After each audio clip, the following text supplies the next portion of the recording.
भगत सिंह की शहादत के कुछ साल बीत चुके हैं और डॉक्टर भीमराव अंबेडकर संविधान के निर्माण में लगे हुए हैं। डॉक्टर भीमराव अंबेडकर और भगत सिंह की कल्पनात्मक यात्रा का रोमांचक चित्रण है। इस कहानी में हम एक अद्भुत और रहस्यपूर्ण यात्रा पर निकलेंगे जहां ये दोनों महापुरुष समय और स्थान की सीमाओं को पार करते हुए एक अप्रत्याशित मिशन पर निकलते हैं।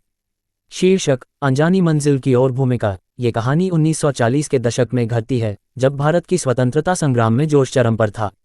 भगत सिंह की शहादत के कुछ साल बीत चुके हैं और डॉक्टर भीमराव अंबेडकर संविधान के निर्माण में लगे हुए हैं। परंतु एक दिन अंबेडकर के जीवन में एक अप्रत्याशित मोड़ आता है। उन्हें एक गुप्त पत्र मिलता है जिसमें एक ऐसा रहस्य छुपा है जो न केवल उनके जीवन को बदल देगा बल्कि स्वतंत्रता संग्राम की दिशा को भी। अध्याय 1: गुप्त पत्र का रहस्य। डॉक्टर अंबेडकर अपनी अध्ययन कक्ष में संविधान निर्माण के मसौदे पर काम कर रहे थे। अचानक उनकी नज़र एक छोटे से लिफाफे पर पड़ी जो उनके टेबल पर रखा था। उस पर कोई नाम या पता नहीं था, केवल एक वाक्य लिखा था: भारत का भविष्य अब तुम्हारे निर्णय पर निर्भर करता है। अंबेडकर इस बात से हैरान थे कि यह पत्र आखिर किसने भेजा होगा। पत्र खोलते ही उसमें एक और नाम पाया: भगत सिंह। उनके मस्तिष्क में कई प्रश्न उठे। क्या ये वही भगत सिंह हैं जो वीरगति को प्राप्त हुए?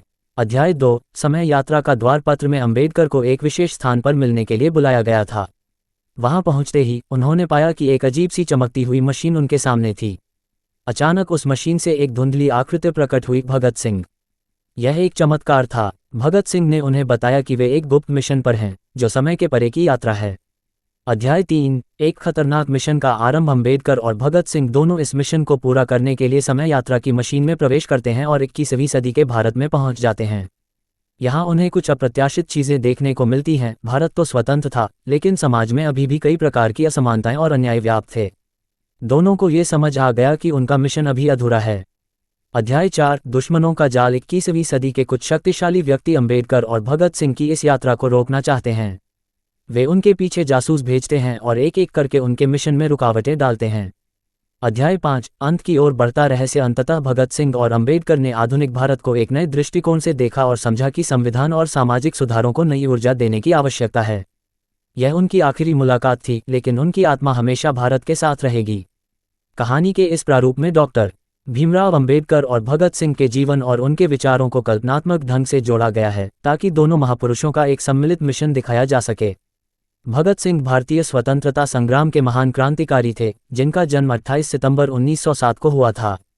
उन्होंने ब्रिटिश साम्राज्य के खिलाफ संघर्ष करने के लिए हिंसात्मक और अहिंसात्मक दोनों तरीकों का प्रयोग किया।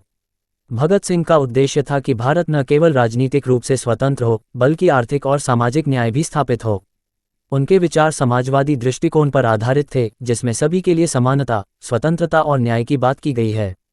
भगत सिंह ने ब्रिटिश पुलिस अधिकारी जॉन सॉन्डर्स की हत्या कर अपनी क्रांति का बिगुल बजाया और बाद में लाला लाजपत राय की मौत का प्रतिशोध लिया।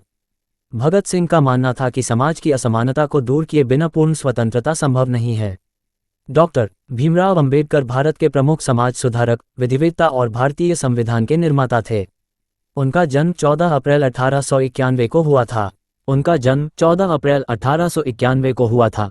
अंबेडकर ने भारतीय समाज में जातिगत भेदभाव और असमानता के खिलाफ कड़ा संघर्ष किया और दलितों, पिछड़े वर्गों, महिलाओं और अल्पसंख्यकों के अधिकारों के लिए आजीवन काम किया। उनका दृष्टिकोण स्पष्ट था कि स्वतंत्र भारत में सभी नागरिकों को समान अधिकार मिलना चाहिए। उन्होंने शिक्षा, सामाजिक न्याय और आर्थिक सशक्तिकरण पर जोर दिया। भारतीय संविधान में निहित समानता का अधिकार अंबेडकर के इसी दृष्टिकोण का प्रतिबिंब है। कहानी में अंबेडकर और भगत सिंह के बीच जो साझेदारी दिखाई गई है वह इस कल्पना पर आधारित है कि ये दोनों महापुरुष यदि साथ होते तो वे भारतीय समाज में न्याय और समानता स्थापित करने के लिए कितनी प्रेरणादायक भूमिका निभाते। इस कल्पनात्मक यात्रा में इन दोनों की मुलाकात और एक साथ काम करने का मुख्य उद्देश्य ये दिखाना है कि स्वतंत्रता केवल राजनीतिक आज़ादी ही नहीं, बल्कि सामाजिक और आर्थिक सुधार भी होना चाहिए। यह एक बहुत ही रोमांचक और रहस्यपूर्ण यात्रा है जो पाठक को सोचने पर मजबूर करती है कि इतिहास के ये दो महानायक अगर आज होते तो भारत का भविष्य किस दिशा में ले जाते। सूचना सिर्फ मान्यताओं और जानकारियों पर आधारित है। यहाँ ये बताना जरूरी है कि यह मेरा वीडियो किसी भी तरह की मान्यता, जानकारी की पुष्टि नहीं करता है।